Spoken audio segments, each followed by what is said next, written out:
Welcome, Cleaning Nation. I am so excited to have you with us today and hang out. Before we jump in, take a minute to go to growmycleaningcompany.com. You will be able to find an earth-shattering, amazing, complimentary, on-demand training on the 5 shifts that you need to grow your cleaning company.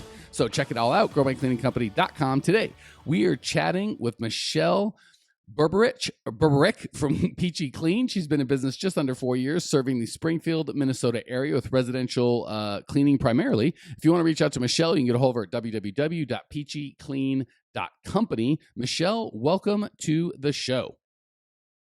Hi, thank you very much. I'm happy to be here. My pleasure. Happy to have you, sister. So what on God's green earth possessed you to start cleaning in lovely Springfield, Minnesota just a mere 3-4 years ago? Maybe, I don't know, midlife crisis. I'm not sure. I was working at an office job, and it was a very sedentary lifestyle. I would sit all day long at my desk, and then my kids were in school, and they'd have sports games. So I'd leave work, and I'd go up to school, and I'd sit on the bleachers all night long, watching, football, basketball, whatever, and come home and head to bed and wake up in the morning and do it all over again. And I think my health was kind of starting to suffer. So I was just ready to get back, get out from behind the desk and move around and do something different. Well, far be it for me to stand in the way of a woman getting out, doing something different, having fun, living your dream. How can I be of service to you today? Well, I live in a really rural area here in southwestern Minnesota. Mostly farms, corn, soybeans. So it's primarily farmers and farm-based businesses, and I want to start to hire employees, and I want to start to grow my business, but I don't know exactly how to set my goals or how big to grow with the demographic that we have out here. Um, and then another thing that's really hard in a low population area is to get, to pick a specific niche, because by the time you niche down to a certain group of people, there's not that many out there to be served. So I think, I don't know if it's, picking a couple of niches or broadening the niche, or I don't know, just specifically for people in these rural areas, it's just the demographic is so different.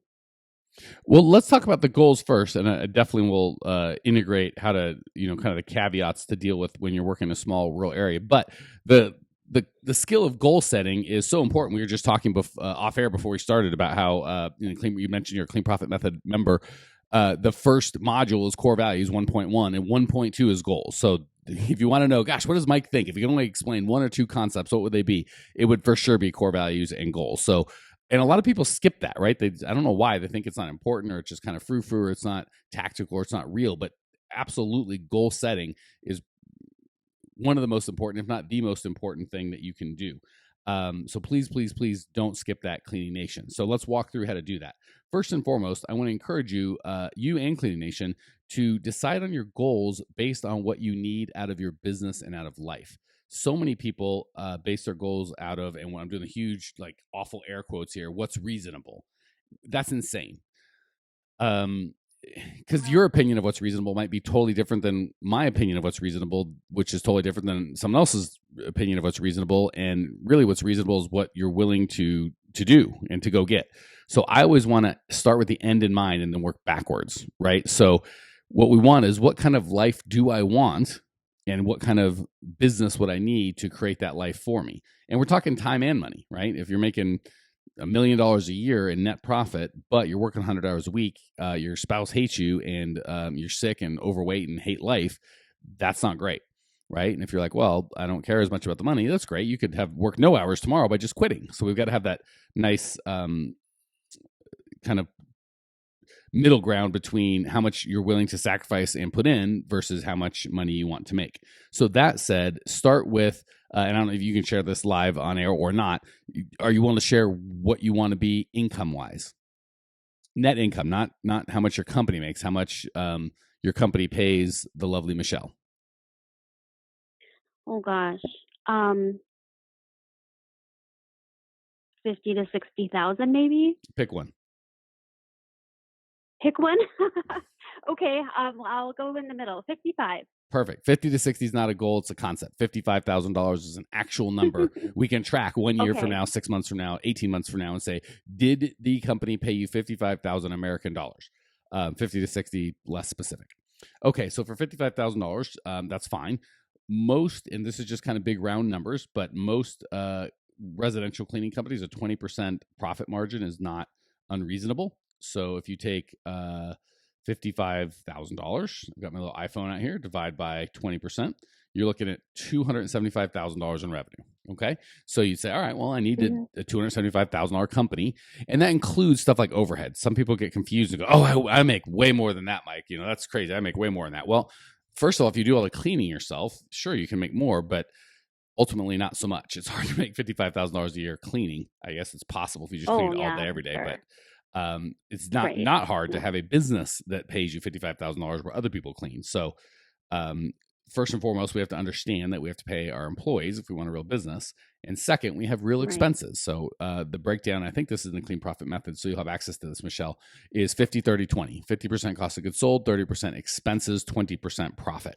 So all that to say, if we want to create a $275,000 business, let's just call it 300,000, we break that down into our average monthly client. So what's your average monthly client currently? You mean in revenue? Yes, ma'am. Oh, okay. Probably about $320. All right. So if we need 25,000 a month, which is 300 a year, and I rounded up, your goal was a little less than that. But if we wanted, so this will actually make a goal for 60,000. That way, if you fall a little short, you're still okay. 25,000. You said if your average customer is $325 per month, you only need 77 customers. So, um, Oh, yeah, not that big of a deal. And let's say you're starting from zero, which I know you're not, but say you need 77 customers. If you divide that by 12 months, you only need to gain 6.5 customers per month if you wanted to do that in a year. Now you'll have to gain a little more oh, because that assumes nobody quits, right? So let's say we round our right. 6.5 up because it's hard to get a half customer, frankly. So let's say we need 7 new customers Mm, per month. No problem. We need to, you just have to figure out, well, how many am I going to lose per month? So you might say, well, instead of 7, I'm going to go with 10. That way I can lose 3 customers per month and still be okay. But the big thing is you understand how we Right. started with the end in mind. Instead of saying what's reasonable, you might have thought that what's reasonable might only be 30,000 or 40,000, but if that's not going to suit your needs, then that's not going to work. But when you decide, here's what I need, and let me reverse engineer a business that's going to do that, you can ask more creative questions. So if you say, is it reasonable because I'm in a small town, because I don't have any money, because I'm short, fat, dumb, ugly, what? Not that you're any of those things, but we all make excuses as to what's reasonable for us. Um, Right. my last Yep. brick and mortar business went from 0 to 4.3 million in 18 months. So I have a different view of what's reasonable, right? If I was talking to Elon Musk, he might say my last business went to $1 billion in just a couple of years. So he has a different view of True. what's reasonable. So that whole what's reasonable is just your made up junk versus my made up junk versus the next guy or gal's made up junk. And it's not going to help us. But if making a plan of, all right, here's what I need to do, and here's how I get there is much more empowering than trying to debate with me or Elon Musk or anyone else what's reasonable, right? Let's just, doesn't matter what's Right. reasonable. If you need what you need.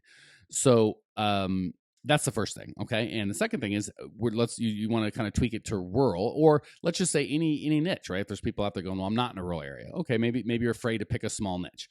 How many people are in your town or in the area that you're willing to service? Because I'm guessing if you're in a small town, you might serve 2 or 3 towns around you. Yeah.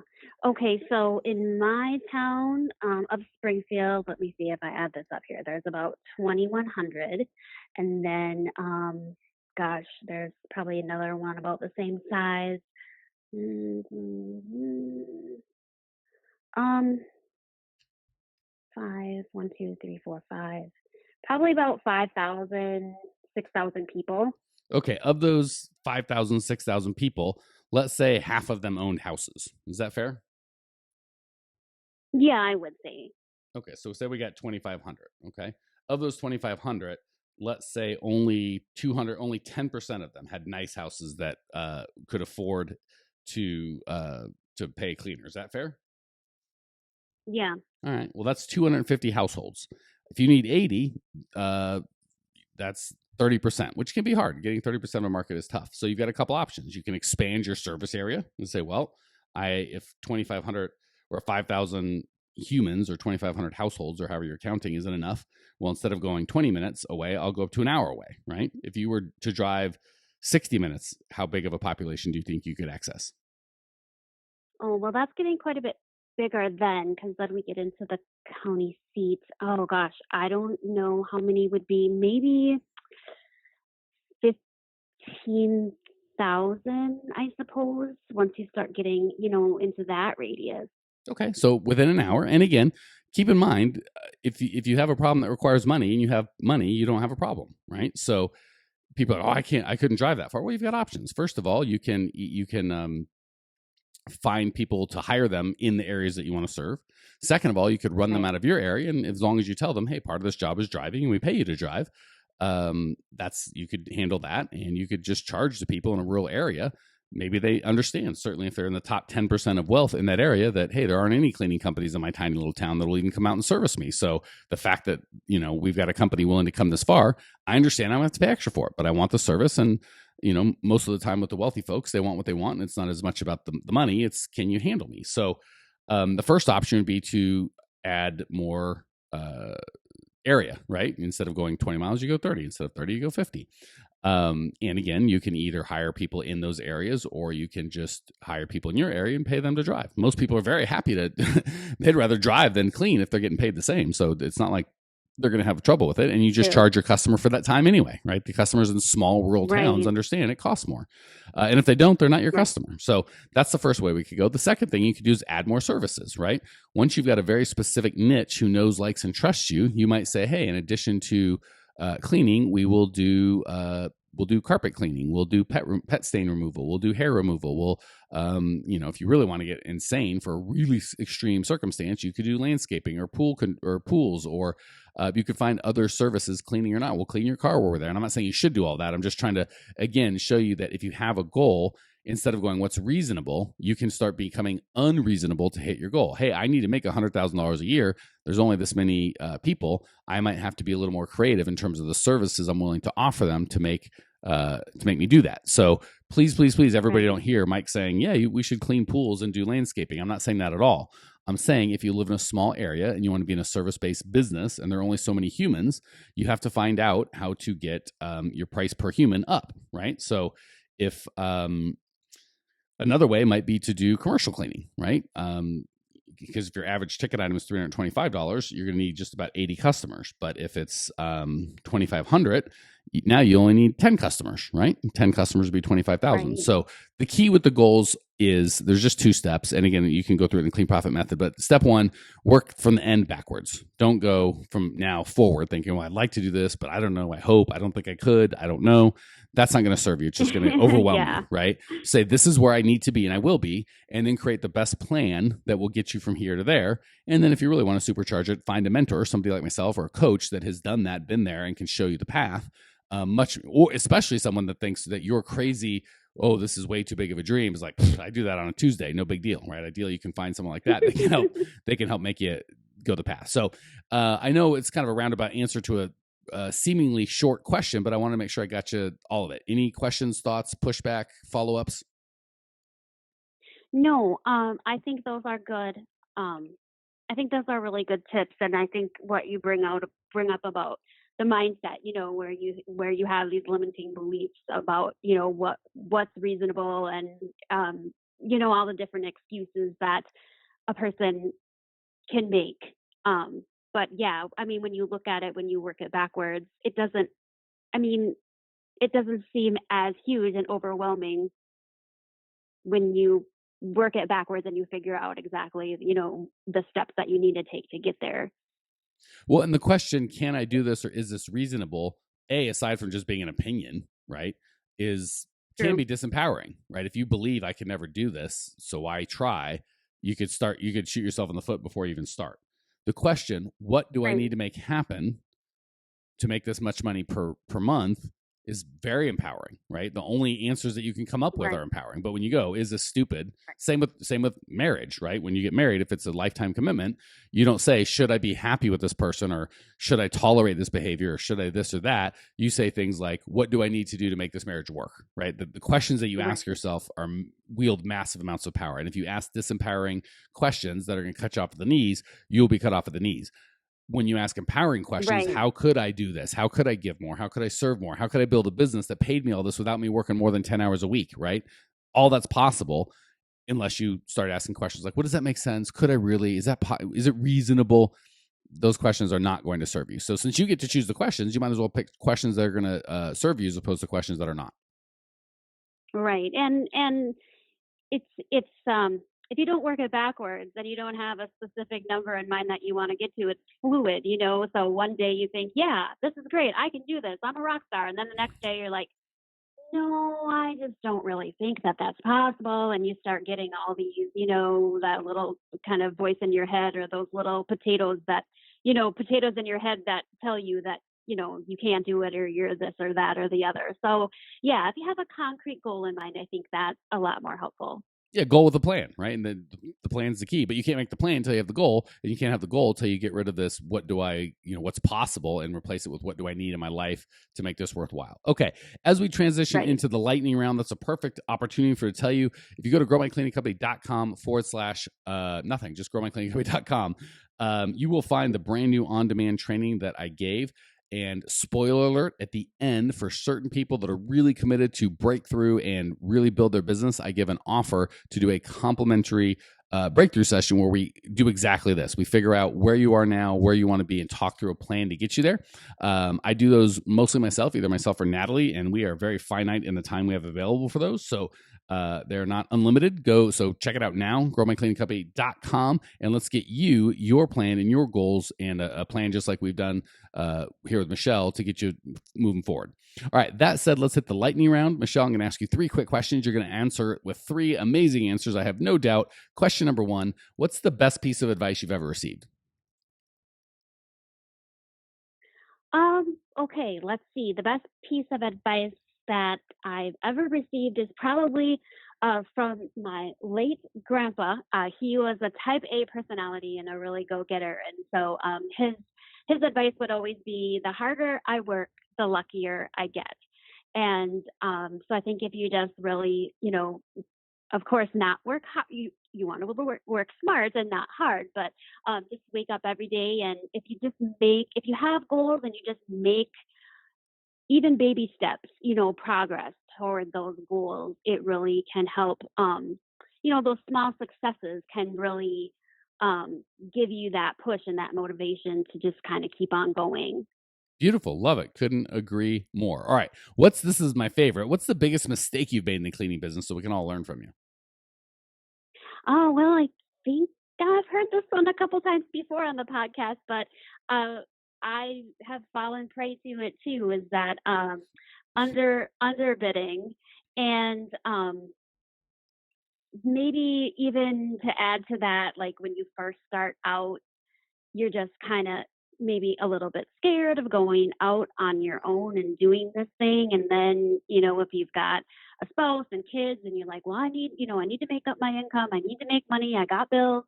And so maybe you take on a couple of customers that you really shouldn't, um, you know, and then you're kind of miserable working for somebody that maybe you wouldn't have taken on given different circumstances. So I guess, yeah, I would say, you know, to people, don't don't be afraid to turn down, even if you feel like you're broke. Don't be afraid to turn down work that you're not super comfortable with. Great point. And that ties into what we've been talking about today. When you have a clear goal and you know where you're going and why that's important to you and what you're willing to do to get it, it's easier to charge what you need to charge because you know, hey, the goal isn't for me to clean these people's house or to grow a business or to have a big revenue. It's to spend more time with my kids or to have disposable income or have freedom of time and money. And it makes it easier when you're tied into your goals to make sure that you're bidding properly. so you don't get cut off. A lot of times when you're bidding too low, it's because you're not clear on your goals. People think, I just want to get bigger, so I have to bid whatever I need to get this thing. And that's how you spin off. So goals will actually help you avoid that problem. All right, last question, because I'm a big reader and I found a lot of Cleaning Nation have great books that I'm missing. So selfishly, I always want to hear them. What's the best book that you've read so I can put it on my to-read list? Ooh, Mel Robbins, The 5-Second Rule. That is I've never heard of that. Usually I've either heard of it or read it. I haven't read it, haven't heard of it. I'm dying to do it. So you said Noah Robbins, The 5 Seconds Rule. Give me a quick summary. What's it about? So she talks about how she was at a certain point in her life when she just needed some motivation, and she needed some get up and go, and she was kind of down and out. And she came upon this starting ritual where she knew what she needed to do, and she would just say to herself, okay, this is the thing this is the thing I need to do, and I don't want to do it, but I'm going to count down from 5, and when I hit 1, I'm just going to act. I'm just going to go, and I'm just going to do it before my own brain can stop me. And she's a motivational speaker, and honestly, I would recommend getting the audiobook because it's read by the author, and she is so good. Fantastic. Thank you for sharing that. I love. Yeah, it just gives you so much motivation, and yeah, it's really inspiring. I love that bias towards action, however you can get there. So great feedback on that. Michelle, thank you so much for joining us. I love your passion, your perspective, your feedback, your honesty. I appreciate you. I know Cleaning Nation appreciates you. Cleaning Nation, if you want to check out Michelle's show notes page, all the podcasts, all the blogs, everything we offer, including the special video I made just for you, go to growmycleaningcompany.com. Check it out now. I will see you there. Congratulations! You are now 16% smarter. Still can't get enough cleaning goodness? Go to www.growmycleaningcompany.com for more of the good stuff. Ever want to be rich and famous? Owners of cleaning companies, as well as industry experts, can apply to be featured on the show by emailing our producer Natalie at support@growmycleaningcompany.com. Until then, don't miss out on all the latest cleaning industry lovin' at www.growmycleaningcompany.com. Check it out now.